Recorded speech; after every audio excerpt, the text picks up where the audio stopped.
بسم اللہ الرحمن الرحیم۔ آج ہم بات کریں گے روح پر۔ روحانیت کسے کہتے ہیں؟ روح ہے کیا؟ میرا موضوع ہے روح کا عرفان کس طرح حاصل کیا جائے۔ تو روحانیت جو ہے روح سے نکلا ہے، لفظ روح سے مشتق ہے، یعنی روح کی حقیقت انسان کی باطنی کیفیت اور احساسات کا مجموعہ روح ہے۔ روح کے لفظی معنی جان، سانس اور باطنی طاقت کے ہیں جو انسان کو زندگی میں سکون اور شعور پیدا کرتی ہے۔ روحانیت حاصل کرنے کا بنیادی مقصد اپنے دل کو پاک کرنا، اللہ تعالیٰ کی محبت پانا اور اخلاقی برائیوں سے بچنا ہے، اور یہ مقام حاصل ہونا شریعت کی پابندی سے، کثرت ذکر سے اور اخلاص عمل سے ہوتا ہے۔ فضول کھانے پینے سے، زیادہ بولنے سے، زیادہ سونے سے پرہیز اس کے لیے بے حد ضروری ہے۔ انسان کے دل میں روحانیت جبھی بڑھتی ہے جب آپ نیک لوگوں کی صحبت اختیار کریں، نماز کی پابندی کریں، قرآن مجید کی تلاوت کریں، درود شریف کثرت سے پڑھیں، استغفار کریں، کلمہ طیبہ کی تسبیح کریں، نوافل کی ادائیگی کریں اور حلال اور حرام میں تمیز کریں۔ تو ایسا عمل جس سے سکون حاصل ہو روحانیت کہلاتا ہے، راحت حاصل ہوتی ہے، قرار دلوں کو ملتا ہے۔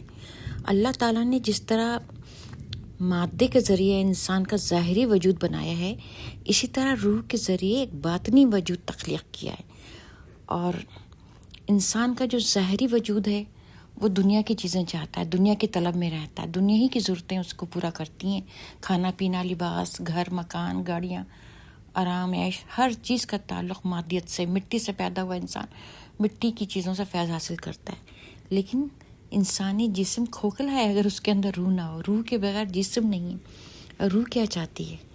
روح باطن کی صفائی چاہتی ہے۔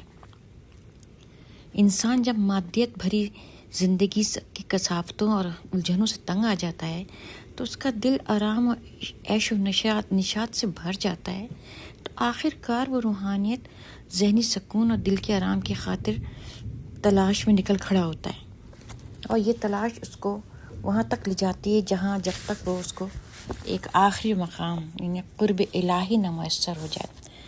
تو اب سوچتے ہیں کہ پہلا قدم کیا ہوگا؟ روح کا عرفان حاصل کرنے کے لیے ہم پہلا قدم کیا اٹھائیں؟ تو پہلا قدم ہے نماز۔ نماز ایک ایسی عبادت ہے جس کا بدل دوسری عبادت میں نہیں۔ نماز ایک ایسا عمل ہے جس میں بندہ اپنی ذات کی مکمل نفی کر دیتا ہے اور اپنے اللہ کے آگے سربسجود ہو کر اس کی بڑائی اور عظمت کا دل کی گہرائیوں سے اعتراف کرتا ہے۔ اللہ تعالیٰ قرآن میں ارشاد فرماتا ہے کہ اے لوگو، تم سب اللہ کے محتاج ہو، اور اللہ ہی ہے جو غنی ہے، بے نیاز ہے اور اعلیٰ صفات والا ہے۔ سورہ بنی اسرائیل میں اللہ تعالیٰ نے فرمایا، آسمان اور زمین خدا کی تسبیح کرتے ہیں اور کائنات کی ہر شے اللہ کی تسبیح کرتی ہے، لیکن تم ان کی تسبیح کا فہم و ادراک نہیں رکھتے۔ ساتوں آسمان، زمین و کائنات کی ہر شے اللہ تعالیٰ کی پاکی بیان کر رہی ہے۔ یہ انسان ہے جو مشرکانہ گمراہی میں مبتلا ہو رہا ہے، دنیا کی عیش پرستی میں پڑھ کر اپنے اصل سے پیچھے ہٹ رہا ہے، جو اپنے ظاہری کبر، نخوت اور دنیا داری میں الجھ کر اپنی روح کی طلب کو بھلا بیٹھا ہے۔ اس ظاہر داری اور عیش پرستی نے دلوں کے سکون کو درہم کر دیا ہے۔ سچائی، نیکی، پاکیزگی خواب و خیال ہو گئے ہیں۔ بے ایمانی، جھوٹ، رشوت خوری، چور بازاری، دل آزاری، بے حیائی آج کل کے دور کے انسانوں کے مہلک زیور ہیں۔ جو جتنا برائی میں مبتلا ہے وہ اتنی زیادہ دنیا میں اپنے کو کامیاب سمجھتا ہے۔ وہ قوم جس پر اللہ تعالیٰ نے اپنے پیارے محبوب محمد صلی اللہ علیہ وسلم کو پیغمبر بنا کر بھیجا، جس قوم کو اللہ پاک نے لازوال تحفہ عطا کیا قرآن پاک جیسا، وہ قوم آج در بدر بھٹک رہی ہے۔ جس قوم کی سربراہی اللہ کے پیارے رسول کے ہاتھ میں تھی، وہ قوم، افسوس، وہ قوم آج خالی کشکول لیے دنیا کے سامنے ذلیل و خوار ہوتی پھر رہی ہے، کبھی اپنی بقا کے لیے بھیک مانگتی ہے، کبھی اپنی معیشت کے لیے روتی ہے۔ ہمارے اخلاق کہاں گئے؟ ہمارے رہبر کن راستوں میں گم ہو گئے؟ انسانیت کدھر منہ موڑ گئی؟ کیوں مسلمان کا دشمن بن گیا ہے؟ کیوں مسلمان قومیں ایک دوسرے سے لڑ رہی ہیں اور کافر کے دامن میں پناہ مانگ رہی ہیں؟ مہاجر انصار بھائی بھائی کہنے والی زبانیں کیوں خاموش ہو گئیں؟ ایثار و محبت کی داستانیں کن فضاؤں میں گم ہو گئیں؟ یہ کیسی افراتفری اور نفسا نفسی ہے؟ آپس میں اتنا بغض و عداوت؟ وہی گردنیں جو اپنے بھائیوں کے سامنے قبر و نخوت سے اکڑی رہتی ہیں، کافروں کے قدموں سے لپٹ جاتی ہیں۔ آپس کی بد اخلاقیوں کی انتہا یہ ہے کہ ایک دوسرے کو سلام کرنے میں پہل کرنے سے گریز کیا جاتا ہے، ایک دوسرے کی خیریت دریافت کرنے سے سبکی محسوس ہوتی ہے، اپنے سے کم سے بات کرنا توہین سمجھتے ہیں، اور جب غیر مسلموں سے سابقہ پڑتا ہے تو ان سے آنکھ ملا کر بات نہیں کر سکتے، ان کی خوشامد میں ان کے آگے پیچھے پھرتے ہیں۔ کہاں گئے ہمارے بہادر جری اور ایماندار لوگ جو حق و انصاف کے آگے اپنی جانیں لٹا دینے والے تھے، جو سچائی اور ایمان کی خاطر ہر ظلم سہ جانے والے؟ کیوں ہماری قوم اپنی ہوش آواز کھو بیٹھی ہے؟ کیوں یہ اپنی روح کی پکار نہیں سنتے؟ اللہ تعالیٰ سورہ بقرہ میں ارشاد فرماتا ہے، میں تو تیرے قریب ہوں، تو مایوس کیوں ہوتا ہے؟ میں تو ہر پکارنے والے کی پکار کا جواب دیتا ہوں۔ ایک اور جگہ اللہ تعالیٰ نے فرمایا، ہم تمہاری شہرک سے بھی زیادہ قریب ہیں۔ اللہ تعالیٰ تو 70 ماؤں سے زیادہ اپنے بندوں سے محبت کرتا ہے۔ جب اللہ اپنے بندوں سے محبت کرتا ہے تو چاہتا ہے کہ اس سے محبت کی جائے، اس کی حمد و ثنا کی جائے، اور اللہ تعالیٰ سے محبت کرنے کا طریقہ اپنے دل اور دماغ کی تمام پاکیزگی کے ساتھ صلاۃ قائم کرنا اور اس کی مخلوق سے محبت کرنا ہے۔ نماز پڑھو اور اپنے اخلاق درست کرو۔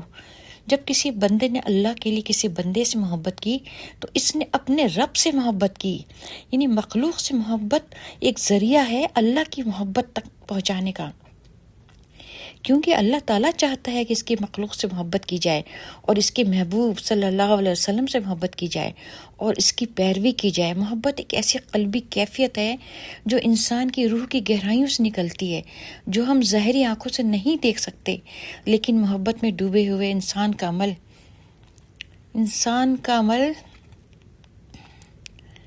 ایک ایسی قلبی کیفیت ہے جو انسان کی روح کی گہرائیوں سے نکلتی ہے، جو ہم ظاہری آنکھوں سے نہیں دیکھ سکتے، لیکن محبت میں ڈوبے ہوئے انسان کا عمل ایک بات کی شہادت دیتا ہے کہ اندر محبت کا سمندر موجزن ہے۔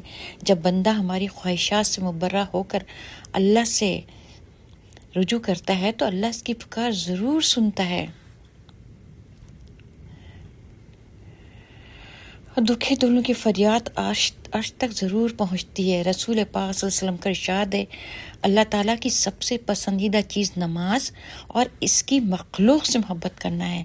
تو پیارے بہن بھائیوں، اس بات کو سمجھو کہ اللہ کا عرفان حاصل کرنے کے لیے، روح کی معرفت حاصل کرنے کے لیے سب سے پہلی چیز کیا ہے کہ اللہ اور اس کے مخلوق سے محبت کی جائے۔ اللہ تعالیٰ سچے دل سے کی ہوئی عبادتوں کو ضرور قبول فرماتا ہے۔ رسول پاک صلی اللہ علیہ وسلم کا ارشاد ہے، نماز مومن کی معراج ہے، اور معراج نام ہے غیب کی دنیا سے متعارف ہونے کا۔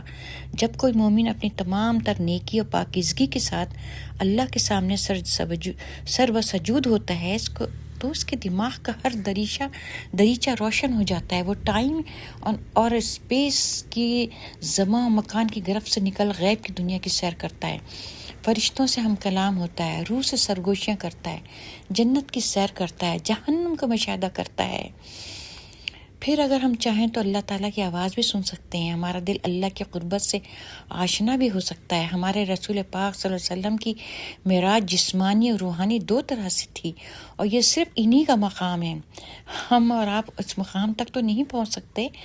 آپ کی رسائی مقام محمود تک ہوئی، جہاں اللہ تعالیٰ نے اپنے محبوب پیغمبر سے ہم کلامی کی۔ سورہ نجم میں اللہ تعالیٰ فرماتا ہے، ہم نے اپنے بندے سے جو چاہا باتیں کی، دل نے جو دیکھا جھوٹ نہیں دیکھا۔ سورہ احزاب میں ارشاد ربانی ہے، اے ایمان والو، اللہ کا ذکر کثرت سے کرتے رہو اور صبح شام اس کی تسبیح میں لگے رہو۔ ہمیں اللہ کا دیدار ہوگا، ہمیں جنت میں اللہ کا دیدار ہوگا، لیکن ہم اللہ کی معرفت اس طرح حاصل کر سکتے ہیں کہ ہم اللہ کی فرمانبرداری کریں، اس شریعت پہ چلنے کی کوشش کریں، ہم اللہ کی مخلوق سے محبت کریں، ہم اس کے بھیجے ہوئے تمام پیغمبروں کی عزت و احترام کریں، ہم اپنے محبوب صلی اللہ علیہ وسلم کی سنتوں پر عمل کریں۔ سورہ مزمل میں اللہ تعالیٰ نے اپنے محبوب پیغمبر محمد صلی اللہ علیہ وسلم سے محبت سے کیا فرمایا؟ ایک کپڑے میں لپٹنے والے رات کو قیام کرو، مگر تھوڑی سی رات، یعنی نصف رات یا اس سے کچھ کم یا کچھ زیادہ کر لو، اور قرآن ٹھہر ٹھہر کر پڑھا کرو۔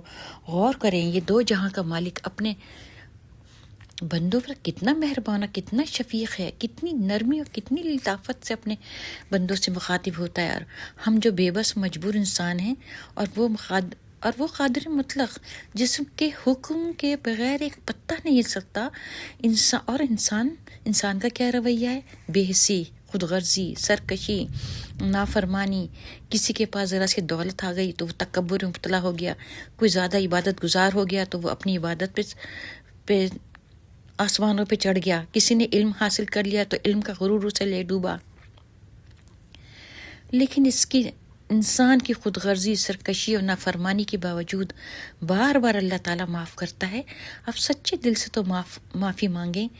کیا ہم نے کبھی غور کیا جب اللہ تعالیٰ نے ایک فرشتے کو بھیجا حضرت جبرائیل کو، اس نے محمد صلی اللہ علیہ وسلم سے کہا، پڑھ اپنے رب کے نام سے جس نے ساری مخلوق کو پیدا کیا، بنایا انسان کو لہو کی پھٹکی سے، جمے ہوئے خون سے۔ پڑھ تیرا رب بڑا کریم ہے جس نے علم سکھایا قلم سے آدمی کو جو نہ جانتا تھا۔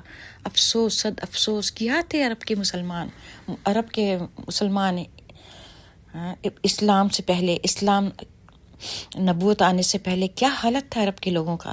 جب اسلام دنیا میں آیا، جب نبوت ملی، جب محمد صلی اللہ علیہ وسلم نے دین کا پیغام پہنچایا، تو پھر انسان کیا بڑھ گیا، کیا بن گیا۔ افسوس، بہت صد افسوس، مسلمانوں کے اندر سے غور و فکر کا پیٹرن ختم ہو گیا۔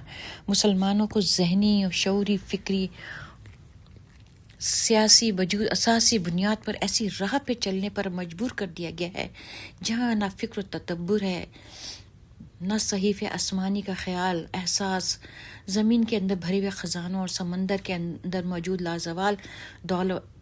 لازوال دولت سے فائدہ اٹھانے کی کوئی شوق نہیں، کوئی قربت نہیں، کوئی احساس نہیں۔ بس ایک دوڑ ہے جو مغرب کے پیچھے لگ رہی ہے، جو مغرب کرے گا اس کے پیچھے قدم بقدم چلتے جائیں گے۔ 7ویں صدی عیسوی کے شروع دور میں جب مغربی یورپ پہ جہالت کا گھٹا ٹوپ اندھیرا چھایا ہوا تھا، کہیں کچھ تعلیم تھی تو صرف کلیسا کے مابت خانوں کے اندر، عام لوگوں کی جرات ہی نہیں تھی کہ کچھ سیکھ سکیں۔ ہندوستان میں بھی جو علم تھا وہ اعلیٰ ذات ہندوؤں کے لیے، کسی غیر کے کان میں اگر بھنک بھی پڑ جاتی تو اس کے کانوں میں سیسا پگھلا کر ڈال دیا جاتا۔ صرف برہمن ہی علم حاصل کر سکتا تھا، صرف وہ لوگ جو ان کے مندروں میں بیٹھے ہوئے تھے۔ عام آدمی تو دور دور تھا، وہ صرف حکم سنتا تھا۔ اور امریکہ تو اس وقت کسی گنتی میں نہیں تھا۔ انگلینڈ، فرانس، جرمن اس زمانے کی ایسی پسماندہ قوم تھی جہاں کلیسا کے حکم کے مطابق تعلیم ممنوع تھی۔ تہذیب و تمدن کی روشنی کا دور دور پتہ نہیں تھا۔ انسان اور مویشی ایک ہی جھوپڑی میں رات گزارتے تھے۔ تعلیم اگر تھی تو مشرقی یورپ میں، جہاں یونان، سقراط، افلاطون، ارسطو اور فیثاغورس جیسے باکمال پیدا ہو چکے تھے۔ روم ایک وسیع شہنشاہیت کا مرکز تھا۔ روم کی ایک ہی عدالت نے حضرت عیسیٰ کے لیے سولی پہ چڑھائے جانے کا فیصلہ سنایا تھا،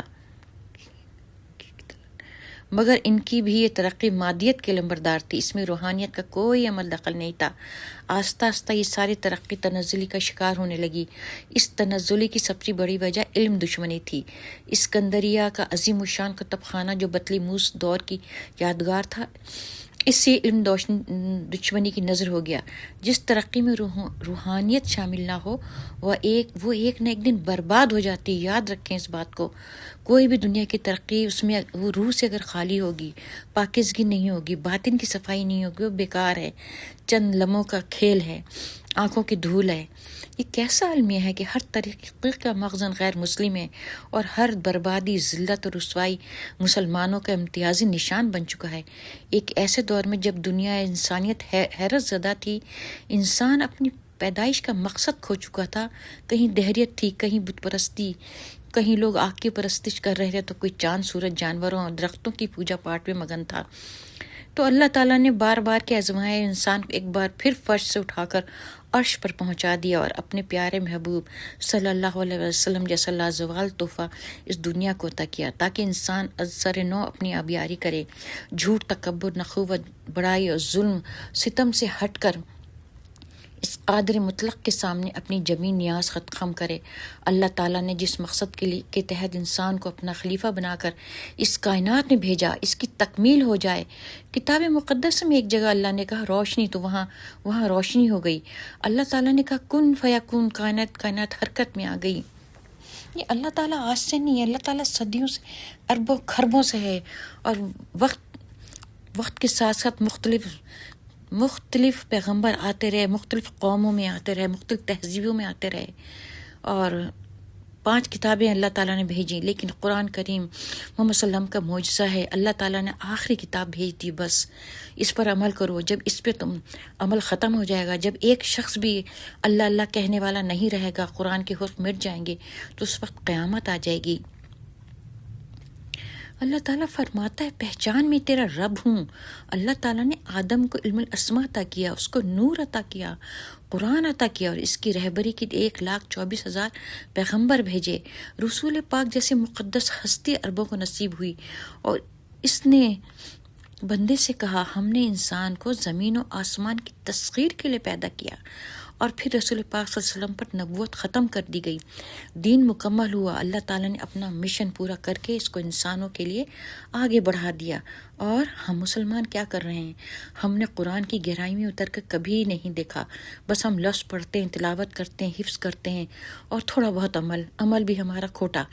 اللہ اپنے بندے سے کیا چاہتا ہے؟ دل کی عمیق ترین گہرائیوں سے اللہ تعالیٰ کی ذات کو پہچانو، دل و دماغ، حسات و جذبات، افکار و قیادت، اور اللہ تعالیٰ کی عطا کردہ دوسری تمام صلاحیتوں کو مجتمع کر کے اپنے رب کی طرف یکسوئی اور دھیان سے متوجہ ہو جاؤ۔ بلا شبہ ایسے افراد کو اللہ تعالیٰ اپنے خاص بندوں کی صف میں شامل کر لیتا ہے، جس کا مشاہدہ روح کی آنکھیں روحانی لوگ کرتے رہتے ہیں۔